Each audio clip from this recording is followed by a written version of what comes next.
来继续来看国民党团顶礼拜五伫立法院抗议反对监察院长被提名人陈菊，结果去互无共党的立委来抹黑，讲这个中国党的委员找来一批黑衣人，不得手段攻入去国会，用暴力来威胁。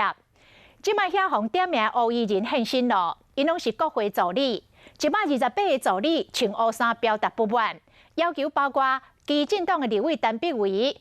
民进党的立委王定宇甲郑文平都要来会室内。灭工厂！灭工厂！国民党立委小九里立法院正门反对监委提名名单，这款场面去互基进党的立委陈碧维看到，面册顶悬放一张相片，边仔写是你大声什么啦？啊，佮写中国党的委员找来一群黑衣人，攻入去国会，即马黑衣人出来讲话。穿黑色的衫，佮摕出家己的证件，原来去立委点名黑衣人，就是国会助理。就算第一时间，陈碧维伫面册顶悬有澄清，讲伊的改姓是提名立委的助理，但是因也是吞袂落去，签连叔叔要求道歉。不要再抹黑，你们用你们的网络声量抹黑助理，用以大欺小的方式。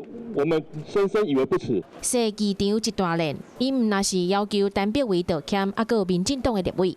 不要派到助理，不然以后立法院那的议事冲突都变成闹人大战。如果要做这样的事情，请委员自己站出来，不是把助理带在身边。民进党的立委是讲，国民党爱约束助理，即马就看谁讲的靠道理。